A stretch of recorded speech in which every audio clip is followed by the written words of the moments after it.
Hello दोस्तों, आज हम बात करने वाले हैं अमीर कैसे बना जा सकता है, जिसके लिए मैंने 3 बुक्स का सहारा लिया है। जिसमें सबसे पहली बुक है रॉबर्ट टी कियोसाकी की, जो कि रिच डैड और पुअर डैड है, और दूसरी book the 7 habits of highly effective people, और तीसरी बुक है द ई-मिथ रिविजिटेड। तो चलिए दोस्तों शुरू करते हैं। अमीर आदमी बनने के लिए दिखावे की चीजें और यूजलेस चीजें न खरीदकर सबसे पहले आपको अपने लिए एसेट्स बनाने चाहिए जो हर महीने आपको पैसे ला कर दें, और उसके बाद ही आप ऐशो आराम की चीजें खरीदें। कोई भी चीज लेने से पहले यह हिसाब जरूर लगाएं कि वह चीज आपके कितने काम की है, तभी उसे खरीदें। और दूसरा दोस्तों, हम में से ज़्यादातर लोग सबसे पहले ये गलती करते हैं कि हम सोचते हैं कि सबसे पहले अपना उधार चुकता कर लेते हैं, उसके बाद जो पैसा बचेगा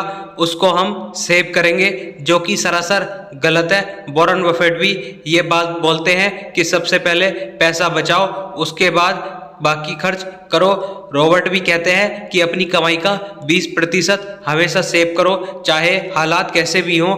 अगर पहले उधारी देने लगे और अपने लिए कुछ नहीं सेव किया तो अमीर कभी नहीं बन पाओगे। और तीसरा दोस्तों, the 7 habit of highly effective people book के अनुसार हमें अपने स्किल को डेवलप या इम्प्रूव करते रहना चाहिए। जैसे कि कुछ लोग graduation, post graduation, doctor, engineer की डिग्री लेने के बाद जॉब करते हैं और वो सोचते हैं हमें कोई नया स्किल सीखने की कोई ज़रूरत नहीं है, जो कि सरासर गलत है। अगर हम एग्जाम्पल के तौर पर बिल गेट्स का एग्जाम्पल लें तो बिल गेट्स ने अपनी कंपनी माइक्रोसॉफ्ट से रिटायरमेंट ले लिया है और वो करोड़पति भी है, लेकिन वो कुछ ना कुछ करते रहते हैं। उन्हें कुछ करने की ज़रूरत भी नहीं है, लेकिन फिर भी वो हर वक्त कोई ना कोई किताब पढ़ते रहते हैं और अपनी किताब के नोट्स अपनी वेबसाइट पर डालते रहते हैं। और चौथा दोस्तों, हमें हमेशा अपना काम आउटसोर्स करना चाहिए। लोगों की अगर नौकरी लगती है तो वह सोचते हैं अब हम सेट हैं, हमें कोई काम करने की ज़रूरत नहीं है, अब हम आगे नहीं बढ़ना चाहते,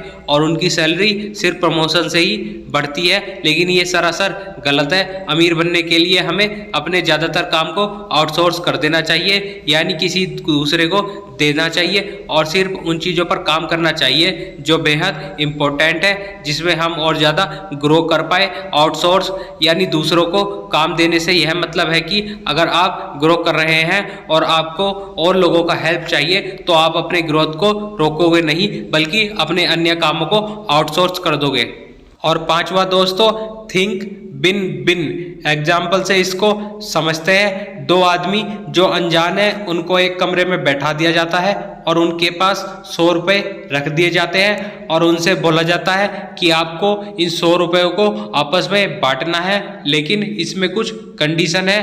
पहला आदमी ये डिसाइड करेगा कि इन 100 रुपयों को कैसे बांटना है, और दूसरा आदमी ये डिसाइड करेगा कि ये पैसे सही बांटे गए हैं, ये मंजूर है या नहीं। अगर इसे मंजूर नहीं होता है तो इनमें से किसी को भी 1 रुपया नहीं मिलेगा, और मंजूर होता है तो जितने भी बांटे गए हैं वो उनको पैसे मिल जाएंगे।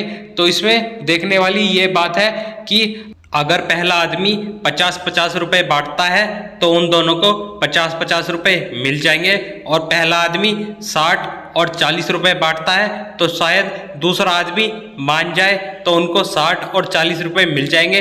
लेकिन अगर पहला आदमी 70 और 30 रुपये के रेशियो में बांटता है तो दूसरा आदमी शायद उसे स्वीकार ना करे, और दूसरे आदमी की जगह अगर हम होते तो शायद हम भी यही करते। लेकिन अगर हम इसे दिमाग से सोचे तो हमें ऐसा कुछ नहीं मिल रहा था, और ये कुछ नहीं मिलने से तो अच्छा ही है। आपको सिर्फ हाँ बोलना था, फिर आपको ये पैसा मिल जाता। लेकिन हम में से ज़्यादातर लोग इस पैसे को मना ही करेंगे।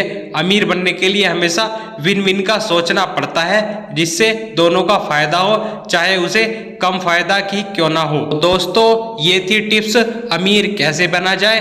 तो दोस्तों, चैनल को सब्सक्राइब, वीडियो को लाइक, शेयर, कमेंट करना ना भूलें।